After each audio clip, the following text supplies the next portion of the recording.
your thoughts on turning kind of a sleepy start into a 50-point game? Yeah, I was pleased in the second half with the effort and intent we had defensively. The way that they defend, there's a lot of disruptions and breaks in the action. There's a lot of fouls and a lot of collapsing on drives. So there's a lot more contact than a normal game. So it was choppy. We didn't do the best at the start adapting to that, but was really pleased with the effort in the second half. Felt like our defensive intent was a lot better. We kept the ball in the paint. We did a good job being in position and rotation, and then that allowed us to get out and go in transition. So happy with the second half effort for sure. For Curtis, what's it mean for you guys for him to put the ball in the basket from three-point range?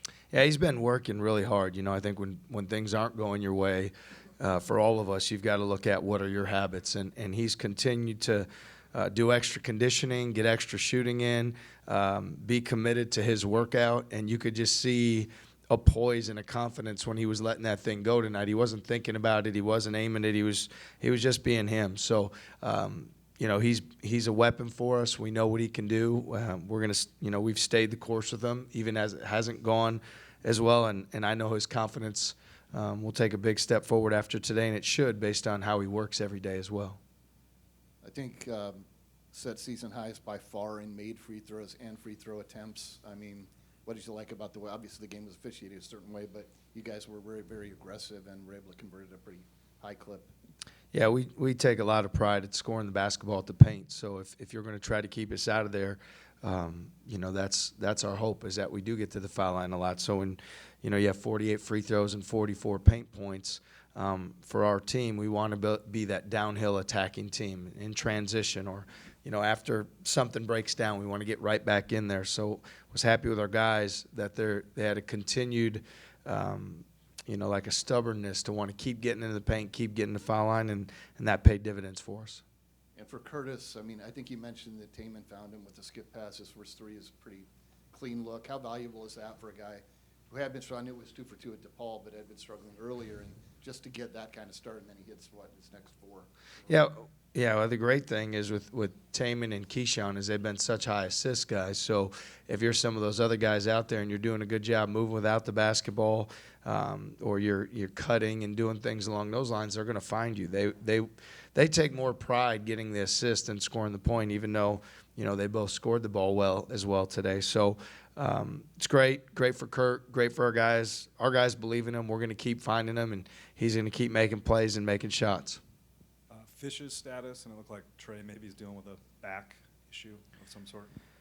Yeah, I'd say with Trey, I give him a lot of credit. His back was bothering him in warm-ups, and as a leader, he wanted to give it a go. So now, fortunate to have some time to be able to, to get him some rest and get him some recovery. And I do give him a lot of credit because as a leader, things, you're going to have some of those games and some of those days, and when guys show that they want to get out there, even if they're not at their best, it sets a tone for others to make sure that we're all doing that sort of thing. In terms of Fish, I think he has a doctor's appointment this week on Wednesday, if I'm not mistaken. I'd say, he'll be out through Wednesday, and then we'll take it from there, whether he'll get cleared to return or what, will be determined at that point. It's been something with his shoulder. His shoulders, whether it popped out or, one of those things, probably over my head, but I know it's a shoulder deal that's bothered him.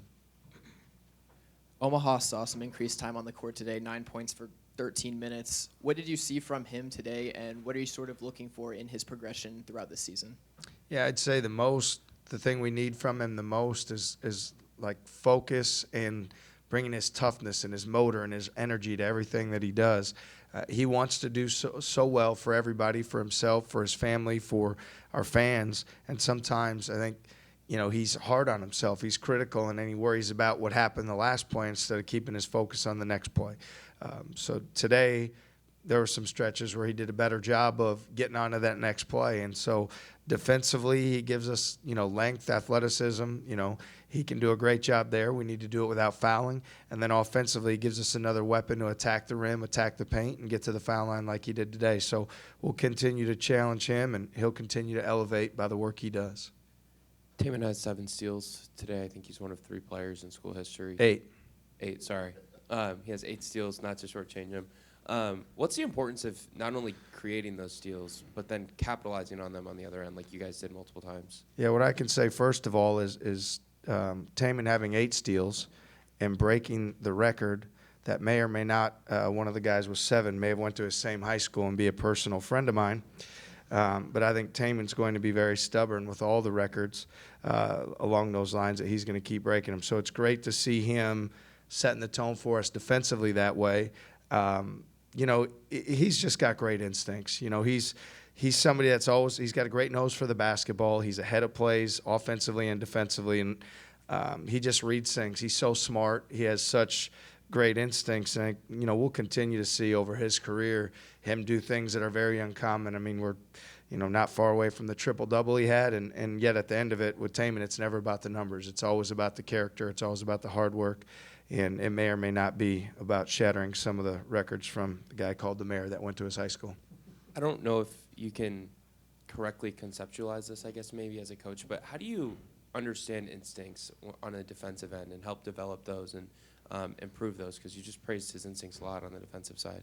Well, I think Taman's somebody that, you know, he stays focused and locked into the moment. He has great, he's very intelligent, but even a step beyond that, it's combining like intelligence, focus, and effort all at the same time to do what he does. And it's hard to do. And then it's doing those things regardless of what's going on around you, regardless of the score of the game or a shot went in or something else. So, you know, he's very unique with that skill set. I mean, he's as competitive as anybody could be. And I think he continues to develop those instincts by how focused and how locked in he is in every moment. So I wish we could take credit for it. We're definitely going to hold him to a high standard and continue doing it. But that's Taman being Taman, and we're going to keep holding him to doing that. Thanks, everyone. Thanks. Thanks, TJ. Thank you.